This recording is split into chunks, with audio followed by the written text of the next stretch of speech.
Shalom Bapak Ibu, Saudara-saudari yang dikasihi oleh Tuhan kita Yesus Kristus. Kita bersyukur kalau pada hari ini kita bisa bersama-sama kembali berkumpul untuk memuji dan memuliakan nama Tuhan. Sebelum kita memulai ibadah kita pada hari ini, mari bersama-sama kita bersatu di dalam doa. Kami mengucap syukur Tuhan buat kebaikan-Mu, kami mengucap syukur Tuhan buat kasih anugerah, buat damai sejahtera-Mu Tuhan yang sudah Engkau berikan di sepanjang kehidupan kami Tuhan, di sepanjang minggu ini, bahkan di sepanjang hari ini Tuhan. Terima kasih Tuhan, terima kasih Yesus buat segalanya Tuhan. Kami mau menyerahkan sepanjang ibadah ini ke dalam tangan-Mu. Kami percaya Tuhan, urapan-Mu sempurna terjadi di dalam kehidupan kami dan di sepanjang ibadah kami pada hari ini Tuhan. Terima kasih Tuhan, terima kasih Yesus. Terpujilah nama-Mu Tuhan dari sekarang sampai selama-lamanya. Haleluya, haleluya, amin. Yang siap memuji dan memuliakan nama Tuhan, mari sama-sama katakan haleluya.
bersyukur setiap hari hanya kepadamu Tuhan. Terima kasih Tuhan, terima kasih Yesus. Terpujilah namamu Tuhan, haleluya.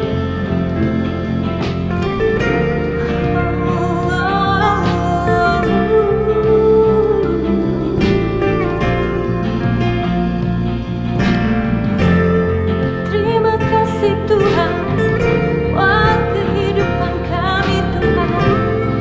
Kami bersyukur hanya Bapa.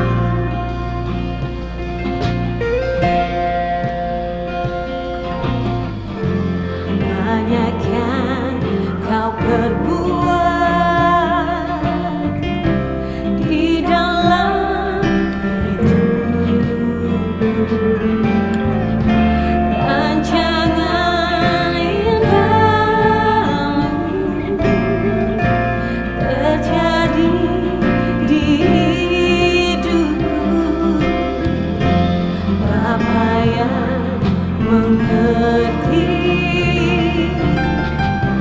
segala yang ku perlu. Kasih-Mu sempurna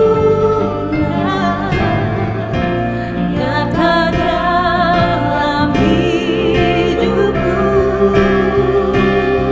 Ku bersyukur Bapa, ku bersyukur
kebaikan-Mu Tuhan di dalam kehidupan kami Tuhan. Kami hanya mau mengucap syukur kepadamu Tuhan. Ku bersyukur, yes, ku bersyukur Tuhan buat kasih setia-Mu di dalam hidupku. Ku bersyukur, ku bersyukur Bapa.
Bapa di surga, terima kasih Yesus karena kebaikan-Mu, pertolongan-Mu ya Tuhan, dan kasih-Mu yang selalu dekat dan kasih karunia-Mu yang selalu ada pada kami ya Tuhan. Kau sendiri yang memimpin kami, Kau sendiri yang memberkati kami. Terima kasih Bapa, dalam nama-Mu kami berdoa. Amin. Selamat pagi semuanya. Jadi saya ingin melanjutkan ya. Itu sebetulnya yang 2 minggu lalu, yaitu penyingkapan Kristus mengenai rahasia kerajaan surga yang ada ditulis di Matius 13. Ya.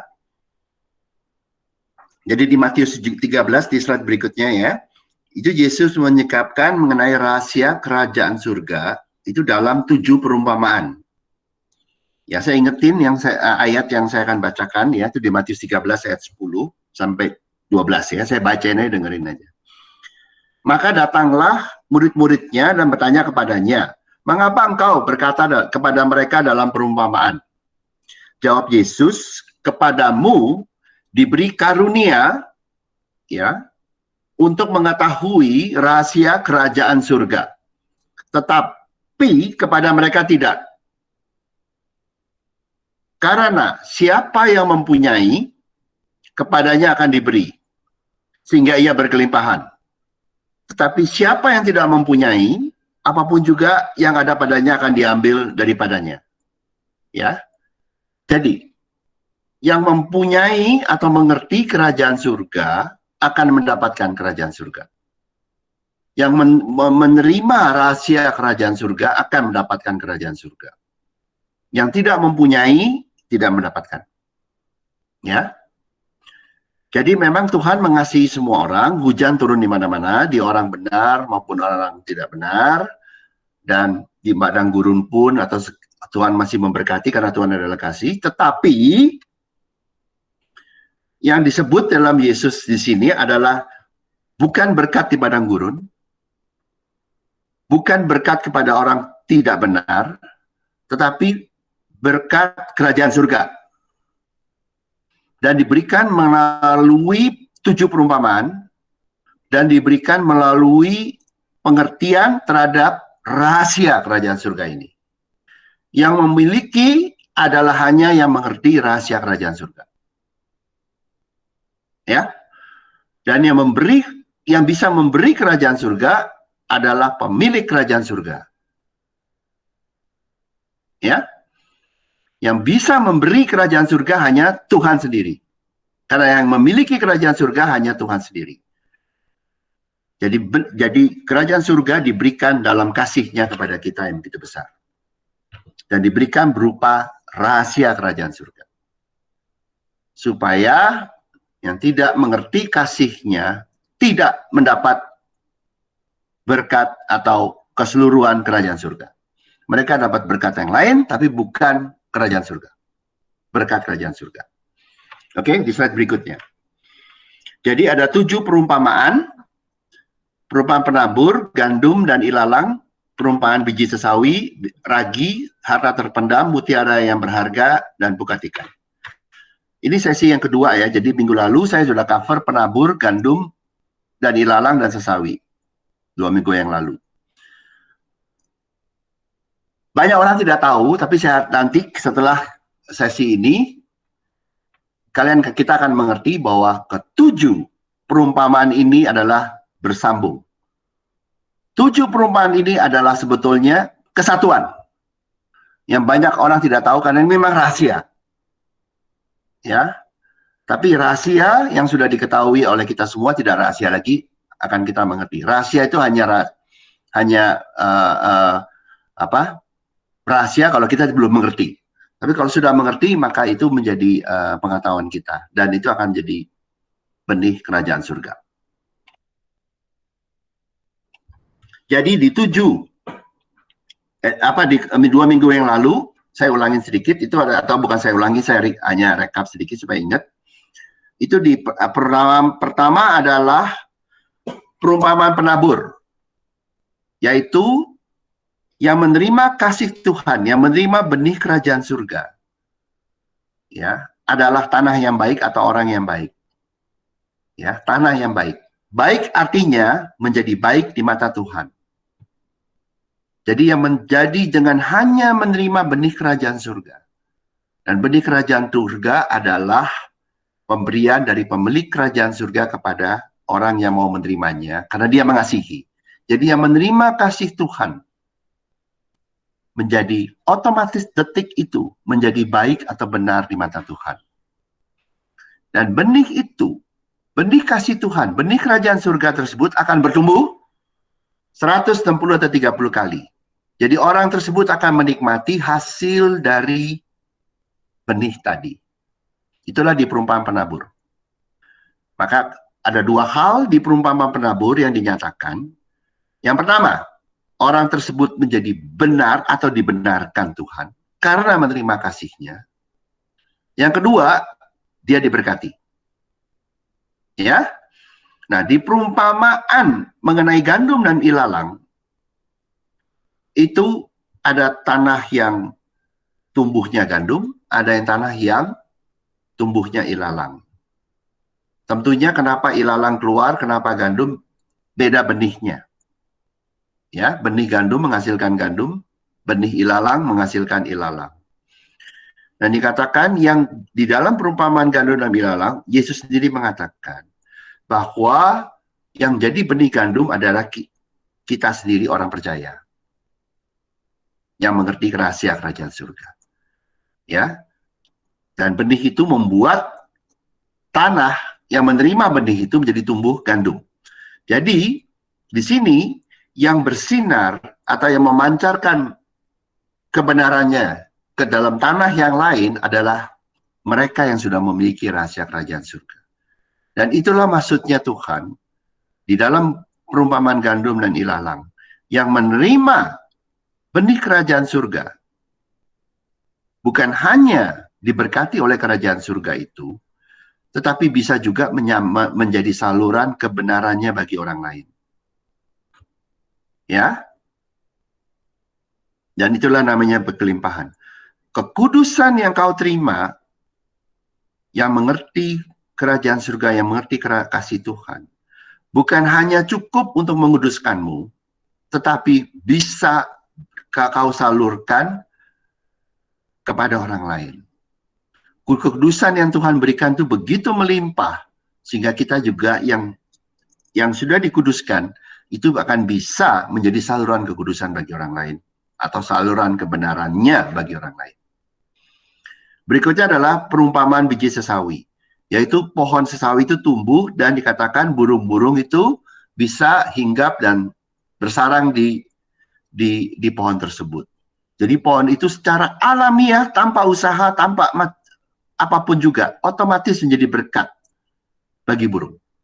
Dan itulah yang juga yang maksudnya di perumpamaan biji sesawi.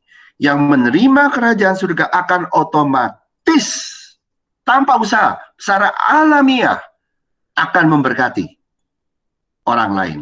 Dengan berkat kerajaan surga. Ya, bukan berkat diri sendiri, tapi berkat kerajaan surga. Jadi itulah 3 yang kita bahas 2 minggu yang lalu ya. Nah sekarang kita akan masuk ke perumpamaan yang keempat, yaitu perumpamaan ragi. Ya. Di Matius 13 ayat 33 dikatakan, cuma 1 ayat aja. Ya. Dan ia, Tuhan Yesus, yang menceritakan perumpamaan ini juga kepada mereka. Hal kerajaan surga itu seumpama ragi yang diambil seorang perempuan dan diadukkan ke dalam tepung terigu 3 sukat sampai khamir seluruhnya. Ya. Jadi saya kasih lihat foto gambaran dari adonan roti. Gandum hanya bisa menjadi adonan roti kalau diberikan ragi. Dan ragi itu mengubah seluruh gandum itu menjadi adonan roti. Sehingga adonan roti itu beda sifatnya dengan yang gandum. Adonan roti itu akan menjadi lembut. Adonan roti itu akan menjadi menyatukan, akan jadi satu. Gandum-gandum itu semuanya jadi satu di dalam adonan roti. Menjadi satu kesatuan. Dan menjadi berkembang. Dan menjadi lembut. Semuanya diubah oleh ragi. Itulah perumpamaan mengenai ragi. Ya. Jadi gandum yang adalah kita. Ya, di perumpamaan gandum dan ilalang kita adalah benih gandum atau kita adalah gandum. Ya. Itu diubah menjadi adonan roti. Di perumpamaan mengenai ragi. Ya, diubah. Ya. Dari dalam keluar. Ya. Semuanya diubah sampai khamir seluruhnya. Jadi ini menggenapi apa atau sama dengan yang dikatakan, janganlah kamu menjadi serupa dengan dunia ini, tetapi berubahlah oleh pembaharuan budimu. Sehingga kamu dapat membedakan manakah kehendak Allah, apa yang baik, yang berkenan kepada Allah yang sempurna. Jadi pada suatu pesan kasih Tuhan kau terima, pesan itu mampu mengubah seluruh hidupmu, sampai setetes darah terakhirmu, sampai seluruh rambutmu, semuanya diubah. Penuhnya, 100% diubah. Oleh kasih Tuhan. Itulah pesan dari ragi. Yang hanya dengan menerima pembaruan budi, bahwa kita bisa bergantung sama kasih Tuhan. Seluruh hidupmu, semuanya, segala aspek akan diubah. Menjadi baik. Oke? Nah, jadi inilah di slide berikutnya, inilah rahasia kerajaan surga di perumpamaan ragi. Ya, dengerin ya. Tuhan tidak akan berhenti, seperti ragi tidak akan berhenti. Sebelum kasih-Nya selesai memperbaharui dan mengubah seluruh segi kehidupan kita. Dari talenta kita, dari kemampuan kita, sampai dengan juga sifat kita. Semua dirubah. Ya. Dan slide berikutnya. Ya. Pertama, talenta kita. Ya. Kita banyak yang sudah tahu, sudah mendengar mengenai perumpamaan talenta. Ya. Jadi ada yang dapat 5, 2, dan 1. Yang 5 percaya kepada tuannya dan menggunakan talenta itu karena dia percaya kasih dari tuannya, dan talenta itu menjadi 10. Yang 2 menjadi 4. Sama seperti itu. Yang 1 tidak percaya dan pikir tuannya atau Tuhannya jahat, sehingga dia tidak memakai apapun juga talenta yang dari Tuhan itu, dari tuannya, dan tidak bertumbuh. Di Matius 25 ayat 28 dikatakan, sebab itu ambillah talenta itu daripadanya, dan berikanlah kepada orang yang mempunyai 10 talenta itu. Ya, karena setiap orang yang mempunyai, kepadanya akan diberi sehingga ia berkelimpahan. Jadi ini persis yang di Matius 13. Jadi kalau mau mengerti mengenai perumpamaan talenta, harus mengerti juga 7 perumpamaan di Matius 13. Katanya persis sama dari si Yesus. Tapi siapa yang tidak mempunyai, apapun juga yang ada padanya akan diambil daripadanya. Persis sama loh. Di Matius 13 dan Matius 25. Ya, nggak kebetulan ya. Maksudnya itu artinya apa? Ya, karena berkat kerajaan surga itu begitu besar, tak terbatas. Kalau orang yang ngerti matematika sedikit aja, angkanya itu adalah namanya tuh kalau dibilang berapa nilainya berkat Tuhan itu, infinite, tak terhingga. Dan saya kasih tahu ya, orang yang matematika, yang menulis angka tak terhingga, simbolnya tuh tak terhingga. You tidak bisa pakai angka 1, 2, 3, 4, 5, 6, 7, 8, 9, 0. Nggak bisa. Karena berapa angka pun kamu tulis 9, 8, 7, 6, 3, 4, 2, sepanjang pun apa, itu bukan tak terhingga. Masih bisa dihitung. Tak terhingga, kalau di notasi matematika, itu hanya bisa digambarkan sebagai deret ukur. Atau deret hitung. Atau deret hitung. Kalau deret ukur, itu adalah 5 menjadi 25. Ya, atau 5 menjadi 10, 10 menjadi 20, 20 menjadi 40. Tuh, dikali 2 terus. Gitu. Itu deret ukur. Kalau deret hitung, ya, 10 jadi 11, 11 jadi 12, terus tak terhingga. Jadi tidak selalu bertambah angkanya. Hanya deret ukur dan deret hitung yang bisa menggambarkan mengenai angka tak terhingga. Di perumpamaan talenta ini yang dikatakan, orang yang punya 5 talenta tadi, dia menggunakan talentanya, karena dia percayakan kasih Tuhan, talentanya menjadi 10. Yang 2 jadi 4. Kalau you tahu matematika, 5 jadi 10, 2 jadi 4, itu namanya deret ukur. Jadi Tuhan berkata, yang menerima kasih Tuhan, talenta yang kau miliki akan kukembangkan tak terhingga. Ini tahu nggak? Terus ada lagi ya. Yang 10, ditambahin lagi 1. You tahu nggak satunya dari mana? Bukan dari dalam yang 10. Dari luar ditambahin 10 jadi 11. You tahu 10 jadi 11 itu apa? Deret hitung. Jadi berkat Tuhan di dalam kerajaan surga, Tuhan akan mengembangkan dirimu, talentamu menjadi berkembang sehingga tak terbatas seperti deret ukur. Dan ditambah lagi dengan talenta yang sebelumnya kau tidak miliki. Itu namanya deret hitung. Jadi di dalam berkat kerajaan surga, Tuhan berikan 2 hal yang tak terhingga. Ya, seperti ragi itu membuat gandum berkembang volumenya. Volume roti gandum itu berkembang dan ditambah lagi dengan udara dan seterusnya. Itulah dia dari Tuhan. Yang mendapatkan kerajaan surga, saya kasih tahu, talenta keahlian yang kau miliki akan berkembang. Kemudian keahlian yang belum kau punyai akan juga diberikan kepadamu. Itulah kerajaan surga mengubah seluruh hidupmu menjadi berkembang. Ya, oke ya. Karena ada banyak saya cepetin. Ya, nanti kalau mau diskusi di desa pasir boleh. Oke, berikutnya. Ya.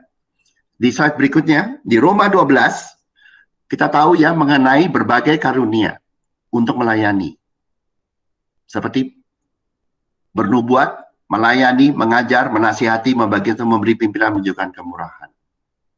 Ya, semuanya itu karunia. Semuanya itu adalah pemberian. Semuanya adalah bentuk dari kerajaan surga yang diberikan kepada kita. Jadi kemampuan kita untuk menolong orang lain berubah, ditambah. Bukan lagi kemampuanmu, tapi karunia dari Tuhan untuk kau menolong orang lain. Seperti gandum itu menjadi benih bagi orang lain. Seperti pohon sawi itu menjadi tempat berkat bagi burung. Otomatis kau akan mempunyai karunia untuk bisa menolong orang lain, bukan dengan kemampuanmu kali ini, tapi dengan kemampuan kerajaan surga. Ya, berikutnya, ya di slide berikutnya. Di 1 Korintus 12 itu juga sama. Kita akan diberikan berbagai karunia roh. Semuanya kau dapat. Dari hikmat, pengetahuan, iman, menyembuhkan, mujizat, bernubuat, membedakan, bermacam, semuanya kau bisa dapatkan. Karena kau diberikan. Jadi kita diberikan karunia yang baru. Ya. Yang sebelumnya nggak ada di kita. Itu kayak deret hitung. Kayak tadi. Bukan yang 5 jadi 10, tapi 10 itu ditambah 1 yang sebelumnya dia nggak miliki. Ini maksudnya. Yang sebelumnya kau tidak miliki, sekarang kau miliki. Yang sebelumnya kau tidak miliki, ditambahkan padamu. Yang sebelumnya karunia itu hanya ada di surga, sekarang ada padamu. Ya, oke. Ya, dan juga adalah seperti itu adalah buah roh, yaitu kasih, sukacita, damai, sejahtera, kesabaran, kemurahan, kebaikan, kesetiaan, kelemah lembutan, penguasaan diri. Kau nggak usah belajar ini detail. Kau terima kasih Tuhan, Tuhan akan ubah kau jadi ini.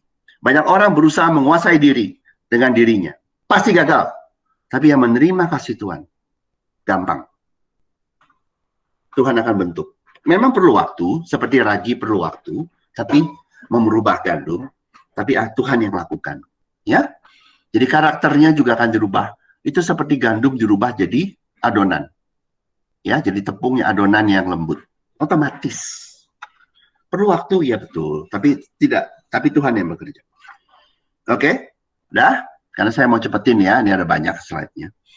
Jadi inilah di slide berikutnya yang berkelimpahan di dalam kerajaannya. Kita akan diperbaharui dalam segala aspek hidup kita. Diperbaharui secara positif ya.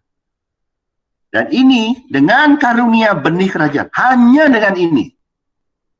Ya, kita akan bisa menggenapi Matius 5 ayat 20. Maka aku berkata kepadamu, jika hidup keagamamu tidak lebih baik atau benar daripada kehidup keagamaan ahli-ahli Taurat dan orang-orang Farisi, sesungguhnya kamu tidak akan masuk dalam kerajaan surga. Kalau kamu menang dari seluruh ahli-ahli Taurat dan seluruh ahli Farisi dalam kehidupan keagamaan, kau bergantung sama kasih Tuhan. Kau bergantung kerajaan surga. Pada waktu kau benih kerajaan surga itu bertumbuh. Orang Farisi, orang apapun juga, agamawi apapun juga, lewat tidak akan menang dengan kau. Di dalam hidup keagamaan. Yang mereka banggakan. Karena benih kerajaan surga akan mengatasi itu semua. Kau akan dibentuk seperti adonan tepung. Mereka tetap kasar, kaku. Tapi kita yang menerima kerajaan surga ini akan dibentuk menjadi lembut. Dan talentamu akan bertumbuh semuanya. Yang tidak bisa kau bandingkan sebelumnya. Kalau kelihatannya kayak kamu belum ngerti, saya bilangin. Memang ini rahasianya kerajaan surga. Ya. Berikutnya. Perumpamaan kelima. Perumpamaan mengenai harta yang terpendam. Ya, cuma satu ayat. Ini menyambung. Hal kerajaan surga itu seumpama harta yang terpendam di ladang, yang ditemukan orang lalu dipendamkannya lagi. Oleh sebab sukacitanya pergilah ia menjual seluruh miliknya, lalu membeli ladang itu.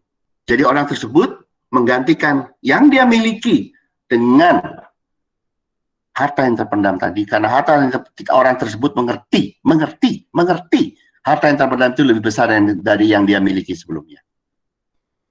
Jadi sukacita memiliki harta yang terpendam membuat orang tersebut bersedia meninggalkan otomatis dengan sukarela ketergantungan pada kemampuan diri sendiri. Seluruh ilmu yang dia miliki, seluruh otak yang dia miliki tidak ada artinya dibandingkan yang harta terpendam tadi. Dia mengerti. Kalau sebelumnya dia bergantung pada diri sendiri, kemampuan diri sendiri. Sekarang dia dengan sukarela bergantung sama kasih Tuhan. Tanpa perlu dikotbahin. Itulah Tuhan yang lakukan. Itu namanya harta terpendam, ya, perumpamaan. Jadi slide berikutnya, nanti kita akan lihat sambungannya semua, kita akan lihat ya. Karena itu 7 perumpamaan itu jadi satu sebetulnya. Kalau ngerti. Tapi kalau nggak diwahyukan, kau tidak akan bisa ngerti. Tapi Tuhan akan membukakan. Inilah rahasia kerajaan surga di dalam perumpamaan harta yang terpendam. Berkat kasihnya begitu besar, sehingga kita akan bersedia secara sukarela meninggalkan ketergantungan pada kekuatan diri sendiri. Tanpa kita perlu berantem dengan diri sendiri. Kita akan secara sukarela mau meninggalkan ketergantungan pada kemampuan diri sendiri. Ya. Jadi berkat kasihnya akan membuat kita menyangkal kekuatan diri kita secara sukarela. Begitu mudah. Mau, dan itu kita akan menggenapi Matius 6 ayat 24 yang seluruh agamawi tidak akan mampu melakukan. Lalu Yesus berkata kepada murid-muridnya, setiap orang yang mau mengikut aku, ia harus syaratnya menyangkal dirinya. Memikul salibnya dan mengikut aku. Saya bilangin ya, boleh dikobatkan 1.000 kali. Orang tidak akan bisa menyangkal dirinya dengan kekuatan dirinya. Pada waktu dia menyangkal diri dengan kekuatan dirinya, dia belum menyangkal dirinya. Dia harus menyangkal dirinya. Ini cuma satu-satunya jalan. Menerima kasih Tuhan. Bergantung sama kasih Tuhan. Baru kita bisa menyangkal dirinya. Diri kita. Matius 16 ayat 24 hanya bisa digenapi dengan satu cara. Menerima kasih Tuhan atau menerima benih kerajaan surga. You boleh belajar 1 juta tahun dengan cara apapun juga. You pasti gagal menggenapi firman. Hanya ada satu cara, menerima kasih Tuhan atau menerima benih kerajaan surga, yaitu benih kerajaan surga. Bisa menggenapi firman. Saya kasih tahu. Jadi hanya yang mengerti yang bisa. Yang nggak bisa ngomong aja dan pasti nggak bisa. Karena dengan kekuatan sendiri, menyangkal diri sendiri, mana bisa. Pada waktu kau bergantung pada diri sendiri, untuk menyangkal diri sendiri, itu artinya belum menyangkal diri sendiri. Oke? Yang ke-5. Sekarang yang nomor 6. Perumpamaan mutiara yang berharga. Ya, 2 ayat aja. 7 perumpamaan jadi 1 yang saya bilangin. Demikian pula hal kerajaan surga itu serumpama seorang pedagang yang mencari mutiara yang indah. Ya, dia cari. Jadi dia mau cantik, dia mau indah. Ya, mau kaya, mau indah, mau cantik. Nggak apa-apa. Setelah ditemukannya mutiara yang sangat berharga, ia pun pergi kembali menjual seluruh miliknya, lalu membeli mutiara itu. Ya, mutiara itu kerjanya apa? Mempercantik orang, dekorasi, mempercantik. Jadi yang menerima rahasia kerajaan surga akan Tuhan buat menjadi cantik, jadi indah hidupnya, dirinya. Indah dan cantik. Bukan ukuran Hollywood, tapi indah dan cantik ukuran dari Tuhan yang sempurna. Dia tahu nggak? Dia tahu nggak? Cantiknya akan menjadi di dalam dan di luar. Bahkan Tuhan bilang, menurut Tuhan yang sempurna pun Tuhan akan bilang kau cantik. Siapa yang bisa buat itu? Kasih Tuhan. Siapa yang bisa melakukan itu? Benih kerajaan surga. Siapa yang mendapatkan itu? Yang mengerti rahasia ini. Yang nggak mengerti rahasia ini, nggak bisa. Silahkan belajar di tempat lain, nggak akan dapat. Karena ditutup oleh Tuhan. Ya? Jadi inilah rahasia dari kerajaan surga dalam perumpamaan mutiara yang berharga. Keindahan kasihnya akan memperindah dirimu, diriku, diri kita, dan membuat kita meninggalkan kehendak diri sendiri. Karena yang punya mutiara itu dia bisa, yang terpendam itu, dia nggak mau kemana-mana, dia liatin mutiara itu. Jadi kehendaknya itu langsung ingin dengan dekat dengan mutiara tadi. Ini yang orang agamawi nggak tahu. Mau menyangkal kehendak dirimu adalah dengan mengubah kehendak dirimu ke kehendak diri Tuhan yang lebih indah. Ya,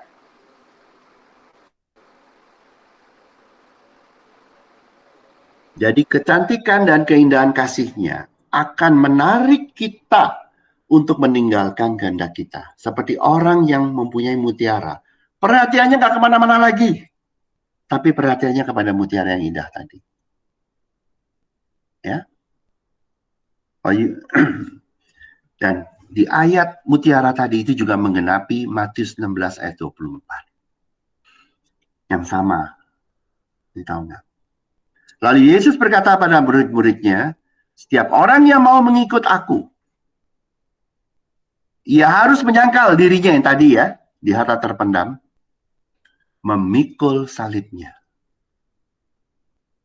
Memikul salibnya artinya, dia meninggalkan kehendaknya dan memindahkannya untuk memilih kehendak Tuhan. Banyak orang melakukan secara harfiah.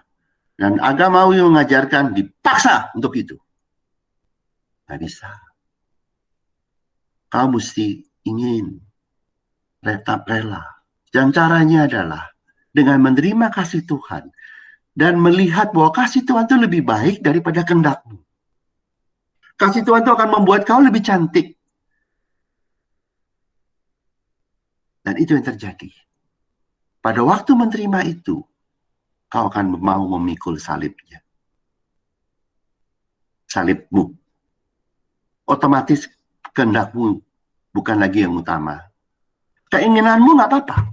Bukan lagi kehendakmu. Tapi kehendak Tuhan. Itulah memikul salibnya. Seperti Kristus. Dan orang itu yang mengutamakan kehendak Tuhan dan bukan lagi kehendaknya, itu menjadi indah di mata Tuhan. Dan Tuhan sendiri berkata, menurut standar Tuhan, kau cantik. Karena bukan kehendakmu lagi, tapi kehendakku. Itulah melalui harta terpendam. Bukan dipaksa, tapi dengan cara terpesona oleh kasih Tuhan. Yang agamawi tidak pernah bisa mengerti. Karena ditutup oleh Tuhan sendiri. Ya. Yang saran ketujuh. Ya, perumpamaan pukat ikan. Ini saya gambarin pukat ikan. Pukat ikan itu gede dan segala ikan diambil. Yang kecil besar apa aja diambil masuk. Ya, itu di perumpamaan pukat ikan. Dragnet, ya. Di Matius 13 ayat 47 ya sampai 48 dikatakan, demikian pula harga jatuh semua pukat yang ditabuhkan di laut. Lalu mengumpulkan berbagai-bagai jenis ikan. Ya. Setelah penuh, pukat itu diseret ke pantai lalu mengumpulkan ikan yang baik dan ikan yang tidak baik mereka buang. Jadi kasihnya itu akan mengumpulkan semua ikan. Ikan yang kecil, ikan gede, semua kumpulin sama dia. Ya, dan diambil sama dia. Ya, menarik. Ya, pukat ikan itu menarik yang ikan. Oke? Ayat 49. Demikian juga pada akhir zaman. Ini udah akhir zaman. Jadi ini terakhir. Yang ketujuh terakhir. Makanya 1, 2, 3, 4, 5, 6, 7 terakhir. Itu menjadi satu. Malaikat-malaikat akan datang memisahkan orang-orang jahat dan orang-orang benar. Lalu mencampakkan orang jahat ke dalam dapur api dan seterusnya. Jadi dengan kasih. Tapi yang orang benar dikumpulin. Jadi satu. Itulah maksudnya kesatuan tubuh Kristus. Bukan gereja mencoba bersatu. Tapi Tuhan mempersatukan. Dalam kasihnya. Dan Tuhan mempersatukan gereja dengan dia. Dalam kasihnya. Dia yang melakukan, bukan kau, bukan kita. Ya. Itulah perumpamaan pukat. Jadi, inilah rahasia kerajaan surga dalam perumpamaan mengenai pukat ikan. Kasihnya akan menyatukan tubuh Kristus. Kasihnya akan menarik mempelai wanita ke dalam perkawinan anak domba menjadi satu. Ya. Saat berikutnya, inilah hidup berkelimpahan dalam kerajaannya. Kasihnya akan mempersatukan dan menarik gereja kepadanya jadi satu di akhir zaman. Dan ini juga menggenapi Matius 16 ayat 24. Setiap orang yang mau mengikut aku, ia harus menyangkal dirinya, itu melalui harta terpendam. Jadi kau bergantung pada hartanya Tuhan, bukan hartamu lagi. Memikul salibnya, kau bergantung pada kehendak Tuhan dan bukan kehendakmu lagi. Baru kau bisa mengikut aku.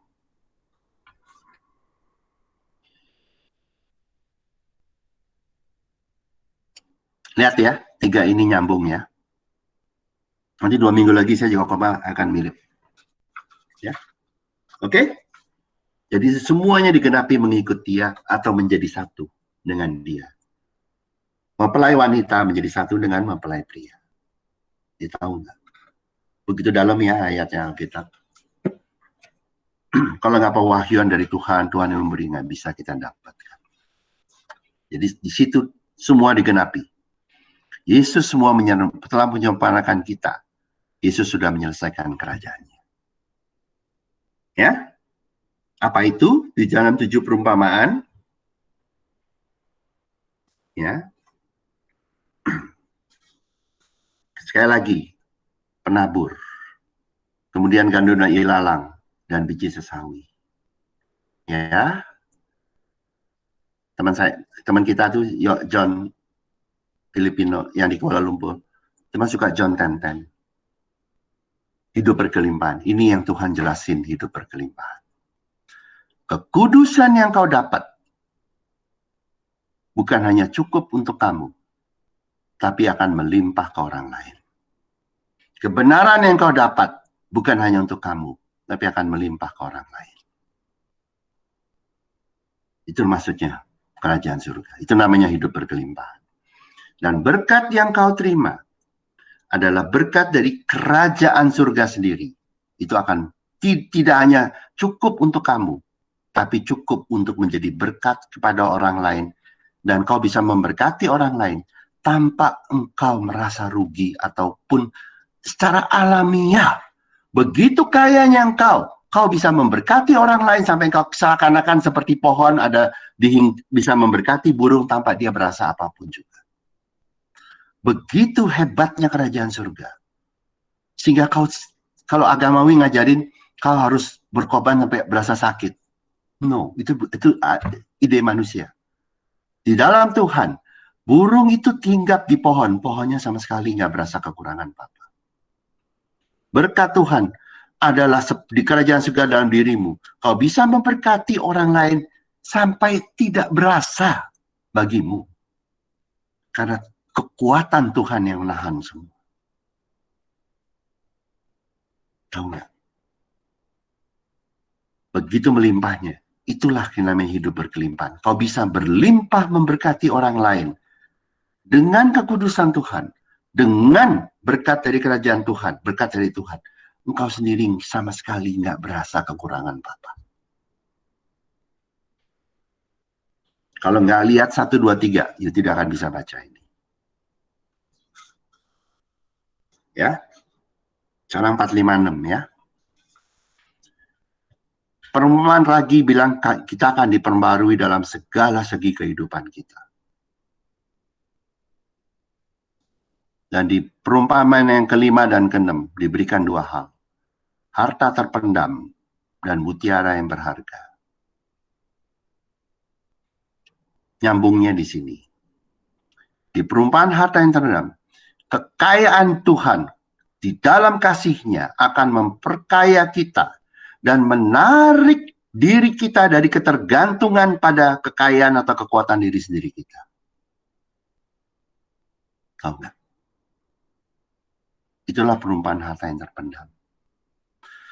Dan pada waktu kita menerima kasih-Nya dan kerajaan surga itu, you tahu nggak? Kau akan menjadi kaya. Karena perumpamaan harta terpendam, Tuhan sendiri Yesus berkata ini adalah harta. You tahu nggak? Yang menerima kasih kerajaan surga akan menjadi kaya di mata Tuhan. Bukan di mata orang kaya di dunia. Bagi Tuhan yang maha kaya pun akan melihat yang menerima kasih Tuhan. Kau sekarang orang kaya. Tahu nggak? Karena harta terpendam, istilah harta terpendam bukan istilah manusia, tapi istilah dari Kristus sendiri. Yang mau menerima harta ini, kau bukan kaya secara dunia. Dunia itu miskin di mata Tuhan. Kau akan jadi kaya di mata Tuhan yang sempurna dan maha kaya pun. Itulah namanya perumpamaan harta yang terpendam. Kau sekarang punya harta. Yang Yesus sendiri, Tuhan sendiri berkata, sekarang kau orang kaya di mata surga. Kau akan diangkat seperti itu. Dirubah dalam sekendi. Kau akan dikembangin seperti itu. Tahu nggak? Pengembangannya itu dari miskin kau jadi kaya menurut standar Tuhan. Tahu nggak? Kalau you nggak hubungan ini dalam 7 perumpamaan, tidak bisa baca. Yang berikutnya mutiara yang berharga. Kasihnya akan mempercantik seperti mutiara mempercantik orang yang memakainya, kita, dan menarik kita dari mengikuti kehendak diri kita karena kita ingin cantik menurut kehendak diri kita. Tahu nggak? Ingat nggak? Hawa ingin tertarik oleh kecantikan buah pengetahuan baik dan jahat. Tapi yang menerima kasih Tuhan akan menjadi cantik, bukan menurut standar dunia yang jelek dan kotor. Dunia itu dibilang seperti kain kotor di mata Tuhan. Tapi yang menerima kasih Tuhan, Tuhan kembangkan dirimu seperti adonan. Gandum kita itu jelek-jelek, itu menjadi bagus adonan roti. Kau akan menjadi cantik menurut standar Tuhan sendiri. Ya tahu nggak? Kalau Tuhan bilang cantik, cantik, dalam dan luar, sempurna. Saya kasih tahu, hanya kasih Tuhan yang bisa melakukan. Nggak bisa pendeta melakukan.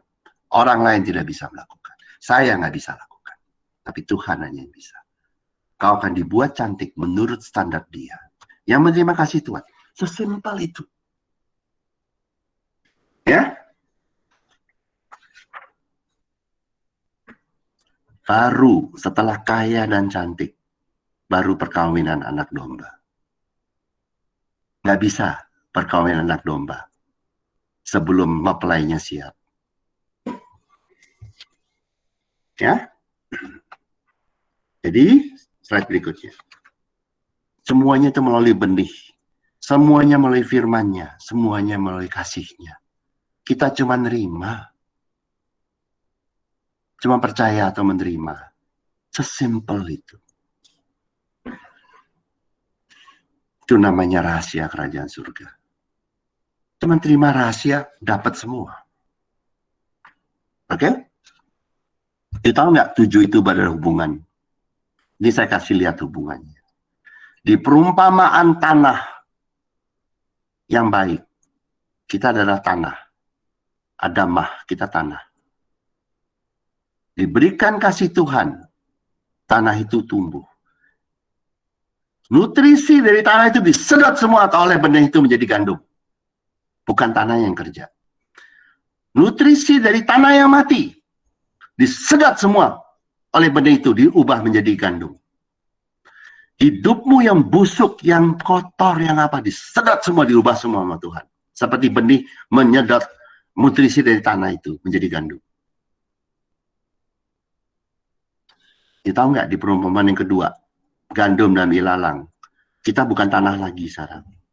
Kita sudah jadi benih gandum.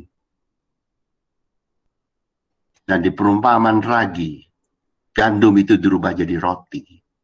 Lihat nggak? Dari tanah jadi gandum, dari gandum jadi roti.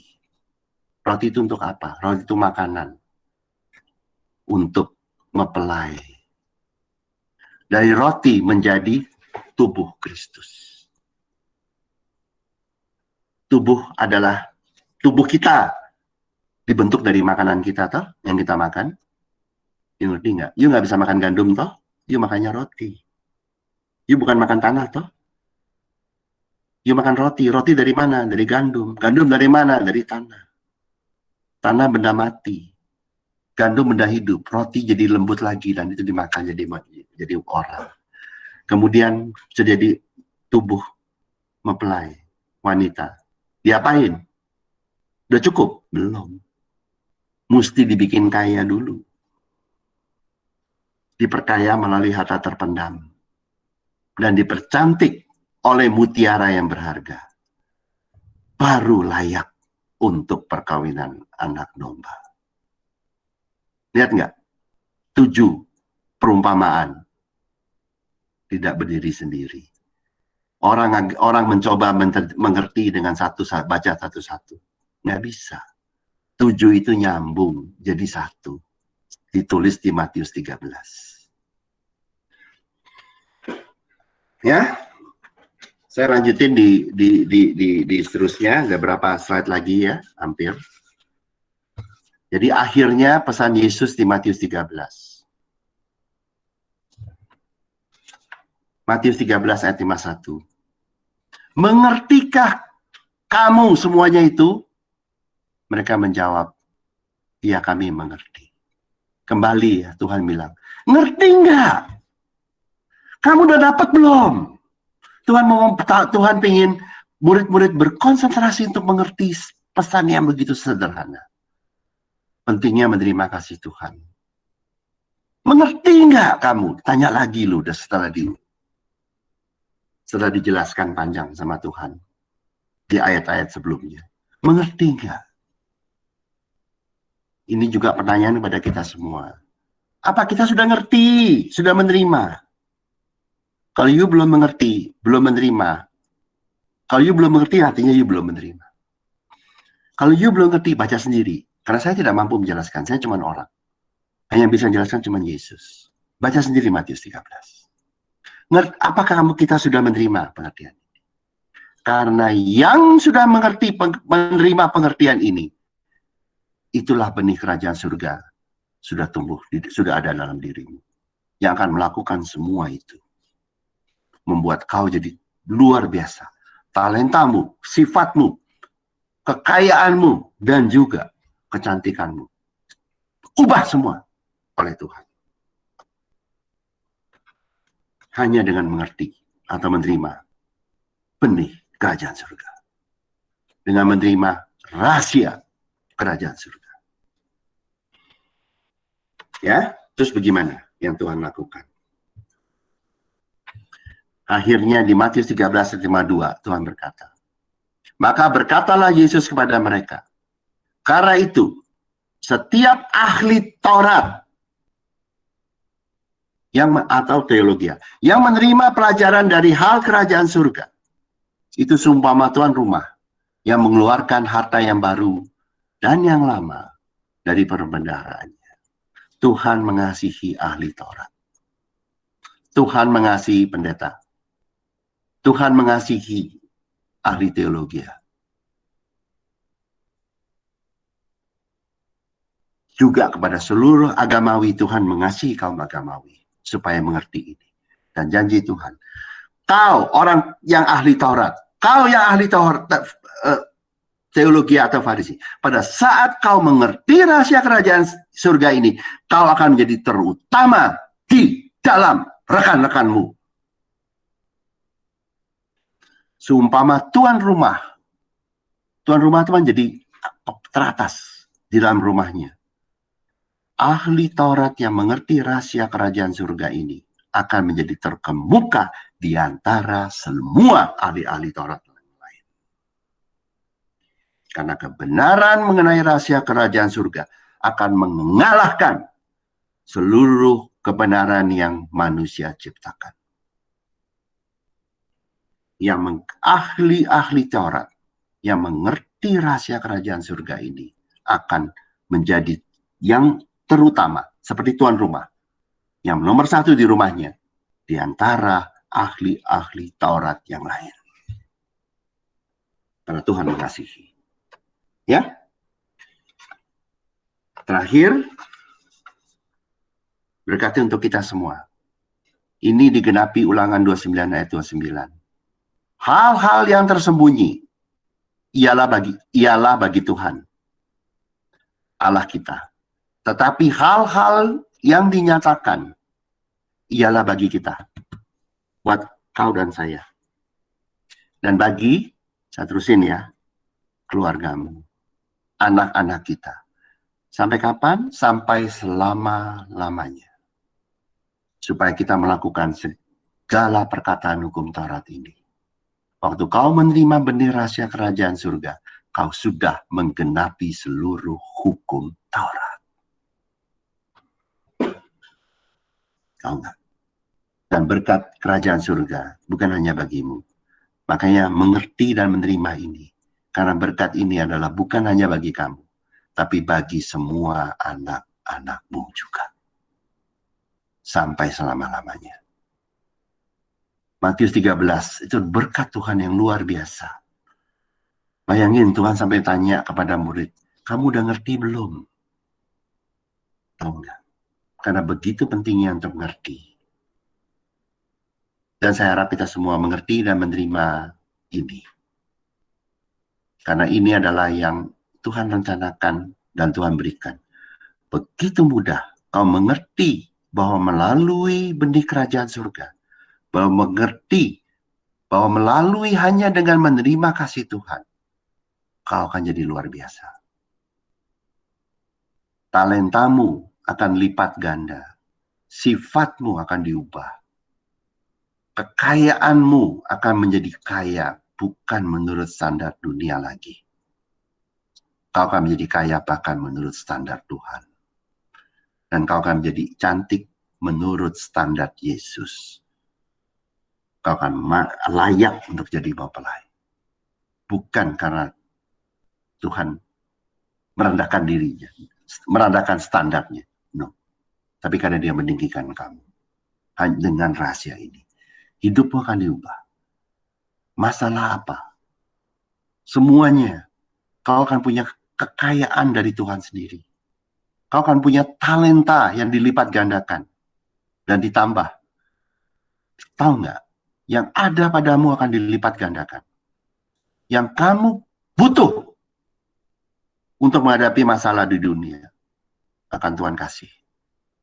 Karena tidak ada talenta di dalam kerajaan surga dan berkat di dalam kerajaan surga yang tidak mampu mengatasi masalah.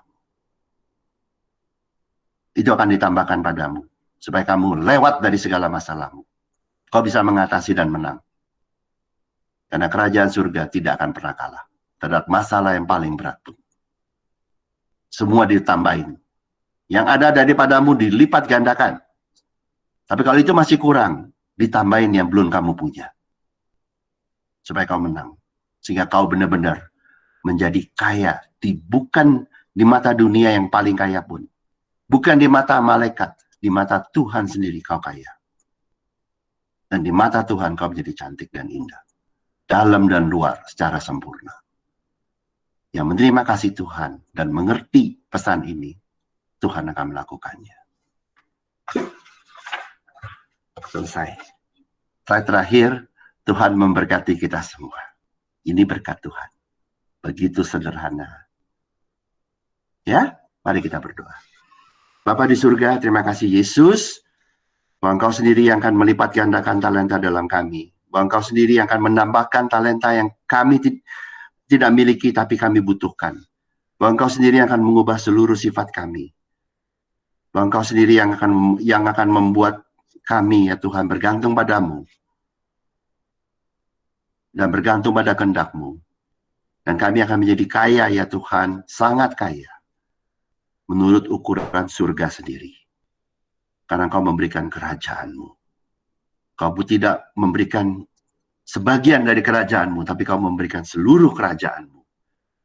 Sehingga kami bisa menjadi kaya bahkan menurut ukuran surga dan Tuhan sendiri. Karena kebaikan-Mu. Dan kami akan menjadi cantik dan indah. Meskipun masalah banyak di dunia ini, Kau akan membuat kami cantik dan indah. Dan kami tidak akan terganggu oleh masalah apapun di dalam dunia ini. Semuanya untuk kemuliaan-Mu, Yesus, dan semuanya dari kemuliaan-Mu, dari rencana-Mu, dan dari kasih-Mu.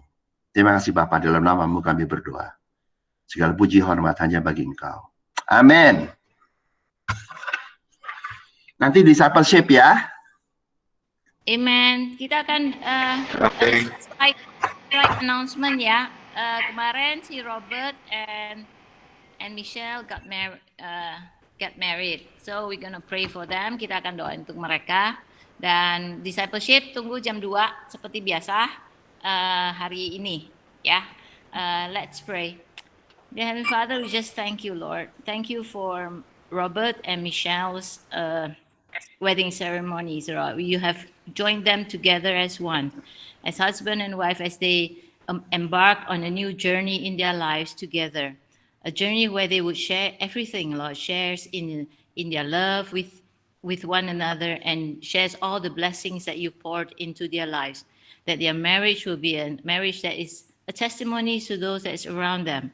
That you are in the midst of their marriage, that you're in the midst of them. And Lord, as they embark on this new journey, Lord, together, that your blessings, your love, your provisions, and your guidance will always bless them. And most of all, Lord, your love will always tie them together into one, Lord, because they have become one because of you, because of your love for them, for Michelle and Robert.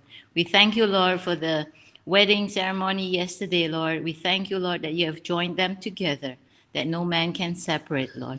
We thank you for all the blessings that you have prepared for Robert and Michelle in their life together, Lord. The goodness, your mercies will always follow them all the days of their lives, Lord. And Lord, we just thank you, Lord, that you have given us abundance life, that your word has says that you have come so that we could have life, and life in abundance, not life in lack, not life in struggles, Lord, but life in abundance in your kingdom, in your love, in your provisions, in your goodness, Lord, that is always with us. We thank you, Lord, for everything, Lord, because we experience it every day, your goodness. We experience it every day, your faithfulness, your love, your provisions, Lord. And we experience it because you are so awesome, Lord. And we are living in your kingdom, and we will never lack anything, Lord. In your kingdom, we have everything pertaining to this life. We received from you, for we are more than, you have given us more than enough, more than overflowing, Lord, that we could bless others. We thank you, Lord. In Jesus' name we pray. Amen. Happy Sunday, everybody. Amen. Sunday. Terima kasih. Happy Sunday, everyone. Sunday. Sunday, Pak Hongki. Happy Sunday. Hongki. Sunday. Nanti jam Thank you. Listennya mohon di. Halo.